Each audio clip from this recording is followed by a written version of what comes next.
ಎಂಥ ದೊಡ್ಡಿಟ್ಟು, ಎಂಥ ದೊಡ್ಡಿಟ್ಟು. ಆ ಸಿನಿಮಾದ ಸಂತೋಷ ಮತ್ತು ಅದರಿಂದ ನಿಮ್ಗೆ ಜನ ಗುರುಸ್ತಾ ಇರೋ ಬಗ್ಗೆ ನಿಮ್ಗೆ ಎಷ್ಟು ಸಂತೋಷ? ಖಂಡಿತ. ನಾನು ಯಾವತ್ತೂ ಈ ಕಲಾವಿದರಿಗೆ ಹೇಳ್ತಾ ಇದ್ದೀನಿ, ಅಂದ್ರೆ ಒಂದು ಸಿನಿಮಾ ಹಿಟ್ ಆದ್ರೆ ಸರ್ ಮತ್ತೊಂದು 5 ವರ್ಷ ಬದುಕ್ತಾನೆ ಕಲಾವಿದ. ಕೋಟಿ ಒಂದೊಂದೇ ಕೈಗೆ ಸಿಕ್ಕಿಸಿ.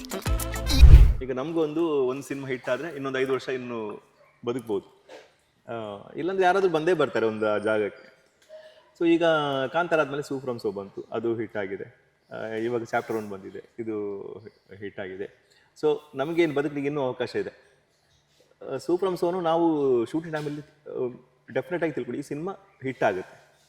ಬಟ್ ಉತ್ತರ ಕರ್ನಾಟಕ ಇಲ್ಲೆಲ್ಲ ಸ್ವಲ್ಪ ಭಯ ಇತ್ತು, ಅಲ್ಲೆಲ್ಲ ಹೆಂಗೆ ತಗೊಳ್ತಾರೆ ಜನ ಅನ್ನುವಂಥದ್ದು. ಒಬ್ಬ ಕಲಾವಿದನಿಗೆ ಒಂದು 10 ಹೆಜ್ಜೆ ಮುಂದೆ ಕರ್ಕೊಂಡು ಹೋಗುತ್ತೆ ಅಂತ ಹೇಳಿ ಸಿನಿಮಾದ ಉದಾಹರಣೆ ಹೇಳ್ತಾ ಇದ್ರಿ.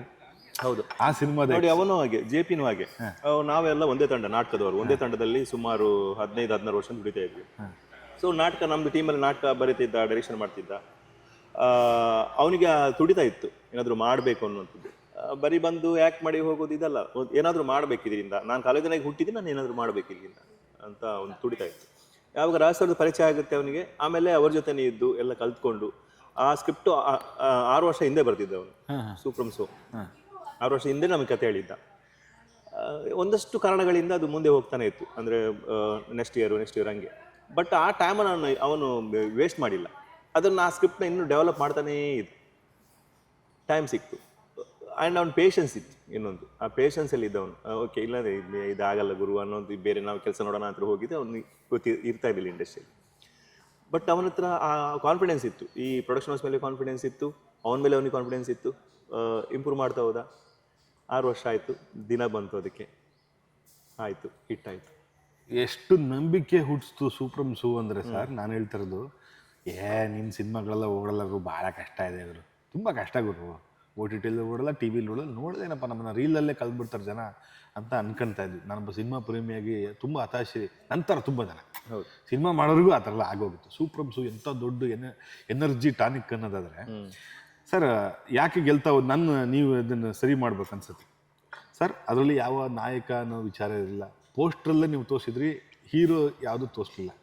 ಮತ್ತು ರಾಜ್ ಬಿ ಶೆಟ್ಟಿ ತಾನೇ ಲೀಡಿಂಗ್ ಮಾಡೋದಿದ್ದರೂ ಕೂಡ ಇಲ್ಲ ಕತೆ ಲೀಡ್ ಮಾಡಲಿ ಅಂತ ಹೇಳಿ ಒಂದು ಪಾತ್ರವಾಗಿದ್ದು, ನೀವೆಲ್ಲರೂ ಪಾತ್ರವಾಗಿದ್ದು, ಒಬ್ಬ ರೈಟರ್ ಆಗಿದ್ದು ನಿಮ್ಗೆ ಹೆಂಗೆ ಕಾಣಿಸ್ತೈತೆ ಸರ್? ಅದೇ ಸರ್ ಬೇಕಾಗುತ್ತೆ. Actually content is the hero. ಯಾವತ್ತು ಕತೆ ಹೀರೋ ಆಗಿದ್ರೆ ಮಾತ್ರ ಮಿಕ್ಕಿದವರಲ್ಲಿ ಹೀರೋ ಆಗ್ತಾರೆ ಅಲ್ಲಿ ಎಲ್ಲರೂ. ಅಂದರೆ ನಾನು ಬರೀ ಕಲಾವಿದರ ಮಾತ್ರ ಹೇಳ್ತಾ ಇಲ್ಲ, ಟೆಕ್ನಿಕಲ್ ಟೀಮ್ ಆಗಿರ್ಬೋದು, ಮ್ಯೂಸಿಕ್ ಆಗಿರ್ಬೋದು, ಎಲ್ಲರೂ ಹೀರೋಗಳೇ. ಸೊ ಇದೆಲ್ಲ ಒಟ್ಟಾದರೆ ಮಾತ್ರ ಒಂದು ಒಳ್ಳೆ ಸಿನಿಮಾ ಆಗೋದು. ಇದರಲ್ಲಿ ಒಂದು ಮಿಸ್ ಆದರೂ ಒಳ್ಳೆ ಸಿನಿಮಾ ಆಗಲ್ಲ ಸರ್ ನಿಮಗೆ. ನೀವು ಎಷ್ಟು ಒಳ್ಳೆ ಸಿನಿಮಾ ಮಾಡಿದ್ರೂ ಬ್ಯಾಕ್ಗ್ರೌಂಡ್ ಸ್ಕೋರ್, ಮ್ಯೂಸಿಕ ಚೆನ್ನಾಗಿಲ್ಲ ಅಂದರೆ ಸಿನಿಮಾ ನಿಮಗೆ ರೀಚ್ ಆಗಲ್ಲ. ಇನ್ನಷ್ಟು ಎಲ್ಲ ಸ್ಕ್ರಿಪ್ಟ್ ಚೆನ್ನಾಗಿ, ಕಲಾವಿದರು ಚೆನ್ನಾಗಿ ಪರ್ಫಾರ್ಮ್ ಮಾಡಿದರೆ ಸಿನಿಮಾ ಎಲ್ಲ ಕೂಡಿ ಬರಬೇಕು. ಅದಕ್ಕೆ ಆ ಕಲಾವಿದರನ್ನೆಲ್ಲ ರೆಡಿ ಮಾಡಿದ್ದಾನೆ JP. ಎಲ್ಲರನ್ನು ಕರೆದು ವರ್ಕ್ಶಾಪ್ ಮಾಡಿಸಿ, ಅದ್ರ ಬಗ್ಗೆ ಇನ್ಪುಟ್ ಕೊಟ್ಟು, ಒಂದಷ್ಟು ಪಾತ್ರಗಳು ನೀವು ಒಂದಷ್ಟು ನೋಡಿರೋ ಪಾತ್ರಗಳು ಇರುತ್ತೆ ಇದರಲ್ಲಿ, ನೋಡಿ ಇಂಥವ್ರು ನೋಡಿ ಅಂತಾರೆ ಹೇಳ್ಕೊಟ್ಟು ತುಂಬ ನೀಟಾಗಿ ಕಲಾವಿದನ್ನು ರೆಡಿ ಮಾಡಿದ್ದಾರೆ. ಮಿಕ್ಕಿದೆಲ್ಲ ಶೂಟಿಗೆ ಅಷ್ಟೇ ಆರಾಮ್ಸೆ ಟೈಮ್ ತೊಗೊಂಡು ವೆರಿ ನೀಟಾಗಿ ಮಾಡಿದ್ವಿ. ಅಂದರೆ ಈಗ ಸುಮಾರು ಜನ ಇರ್ತದೆ, ತುಂಬ ಕಡಿಮೆಯಲ್ಲಿ ಮಾಡಿದ್ದಾರೆ ಅನಿಸುತ್ತೆ, 1 CR ಇಲ್ಲ, ಬಜೆಟ್ ಆಗಿದೆ. ಬಿಕಾಸ್ ಟೈಮ್ ತಗೊಂಡು ಆರಾಮ್ಸೆ ಇವತ್ತು ಇದು 3 ಸೀನ್ ಮುಗಿಬೇಕು, 4 ಸೀನ್ ಅದಲ್ಲ, ಹರಿಬರಿ ಇಲ್ಲ, ಕೂಲಾಗಿ ಆ ಲೊಕೇಶನ್ ತಕ್ಕಂತೆ ವೆರಿ ನೀಟಾಗಿ ಪ್ಲ್ಯಾನ್ ಮಾಡ್ಕೊಂಡು ಮಾಡಿದ್ದಾರೆ. ಸೊ ಅದಕ್ಕೆ ಸಿನಿಮಾನೇ ನಿಮಗೆ ಅದು, ನಾವು ಆ ಪಾತ್ರ ಅಲ್ಲಿ ಆ ಸಿನಿಮಾದೊಳಗೆ ಹೋಗ್ಬಿಡ್ತೀವಿ, ಆ ಜರ್ನಿಲಿ ನಾವು ಒಂದು ಹೋಗ್ತಾನೆ ಇರ್ತೀವಿ ಆ ಸಿನಿಮಾ ನೋಡಿದಾಗ. ಸೊ ಅದಕ್ಕೆ ಅದು ಸಕ್ಸಸ್ ಆಯ್ತು. ನಿಮಗೆ ಪಾತ್ರಗಳು ಹುಡ್ಕೊಂಡ್ ಬರ್ತಾ ಇರೋದು ನಿಮ್ಮ ಮ್ಯಾನರಿಸಮ್ ನೋಡಿಯಾ, ಅಥವಾ ನೀವು ಇರೋದೇ ಹಂಗ, ಅಥವಾ ನಿಮ್ಗೆ ಆ ಕತೆ ಹೆಂಗೆ ಸೃಷ್ಟಿ ಮಾಡ್ತಾರಾ? ಇಲ್ಲ ಸರ್, ಗೊತ್ತಿಲ್ಲ.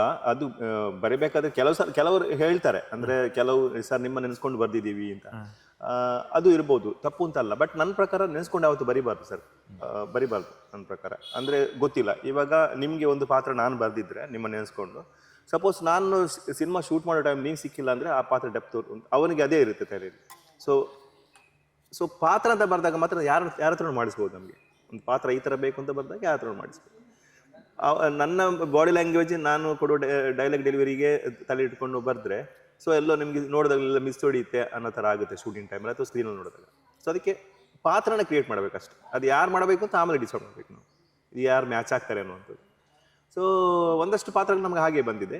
ಕೆಲವಷ್ಟು ನಾವು ಸಿಮಿಲಾರಿಟಿಯಲ್ಲೇ ಮಾಡಿದ್ದೀವಿ, ಕೆಲವೊಂದು ನಾವು ಬೇರೆ ಥರ ಇದ್ದರೆ ಬೇರೆ ಥರ ಪ್ರಯತ್ನ ಮಾಡಿದ್ವಿ. ಆ ಪಾತ್ರ ಅವರು ಕೊಟ್ಟ ಪಾತ್ರ ಬೇರೆ ತರ ಇದ್ರೆ ನಾವು ಅದಕ್ಕೂ ರೆಡಿ ಆಗ್ತೀವಿ. ನಮ್ಗೆ ಇಲ್ವಾ ಸೈನ್ಯಾಧಿಕಾರಿ ಆಗ್ಲಿಲ್ವಾ ಆ ಥರ ಸರ್. ಲವ್ಲಿ ಸರ್, ಮಾರ್ನಮಿ ಬಗ್ಗೆ ಆ ಸಿನಿಮಾ ನಮ್ಮನ್ನಿಬ್ಬರನ್ನ ಮಾತಾಡ್ಸೋಕ್ಕೊಂದು ಅವಕಾಶ ಮಾಡಿಕೊಡ್ತು. ಹೌದು, ಆ ಸ್ಕ್ರೀನ್ನಲ್ಲಿ ಪೌರ್ಣಿಮೆ ಮಾಡುತ್ತಾ ಮಾರ್ನಮಿ?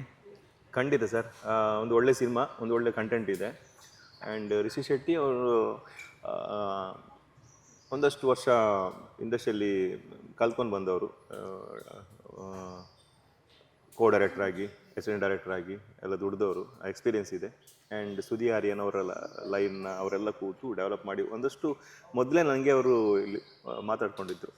ನಾನು ಒಂದ್ಸಲ ಮಾತಾಡ್ಕೊಂಡು ಬಂದಿದ್ದೆ ಮೊದಲೇ ಸ್ಕ್ರಿಪ್ಟಿಂಗ್ ಟೈಮಲ್ಲೇ. ಸೊ ಚೆನ್ನಾಗಾಗಿದೆ.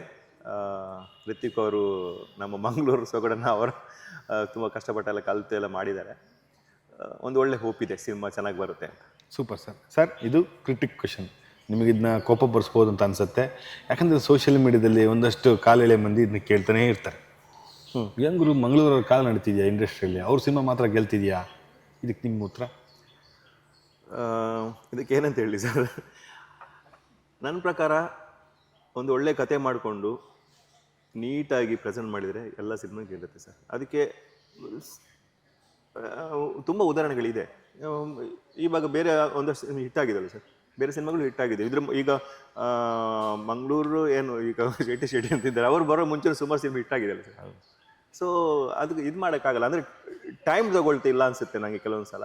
ತುಂಬ ಟೈಮ್ ತಗೊಂಡು ನೀಟಾಗಿ ಮಾಡಿದರೆ ಸಿನಿಮಾ ಡೆಫಿನೆಟ್ಲಿ ಹಿಟ್ ಆಗುತ್ತೆ. ಆ್ಯಂಡ್ ಸುಮಾರು ಜನ ಮಾಡೋರಿಗೆ ಅವಕಾಶ ಸಿಗ್ತಾ ಇಲ್ಲ ಅಂತ ಅನಿಸುತ್ತೆ ಸರ್. ಈ ಥರ ಮಾಡೋರು ಇದ್ದಾರೆ ಬೇರೆ ಬೇರೆ ಕಡೆಯಿಂದ, ಅವರಿಗೂ ಅವಕಾಶ ಸಿಗ್ತಾ ಇಲ್ಲ. ಮೇ ಬಿ ಒಂದು ಪ್ರೊಡ್ಯೂಸರಿಗೆ ಅದ್ರ ಬಗ್ಗೆ ಆ ನಾಲೆಜ್ ಇದ್ದು, ಅವ್ರ ಕತೆ ಹೇಳಿದಾಗ ಅದ್ರ ಬಗ್ಗೆ ನಾಲೆಜ್ ಇದ್ದು ತೊಗೊಂಡ್ರೆ ಸಿನಿಮಾಗಳು ಖಂಡಿತ ಸಕ್ಸಸ್ ಆಗುತ್ತೆ ಅನ್ನುವಂಥದ್ದು ಹೊಸ ಹೊಸ ಪ್ರಯತ್ನಕ್ಕೆ. ಈಗ ಬ್ಲಿಂಕ್ ಅಂತ ಸಿನಿಮಾ ನೋಡಿರ್ಬೋದು, ಥಿಯೇಟರ್ ವರ್ಕ್ ಆಗಿಲ್ಲ, ಆಮೇಲೆ ಇದಕ್ಕೆ ಬಂದ್ಮೇಲೆ ಎಲ್ಲರಿಗೂ ಇಷ್ಟ ಆಯ್ತು, ಎಲ್ಲರೂ ನೋಡಿದ್ರು.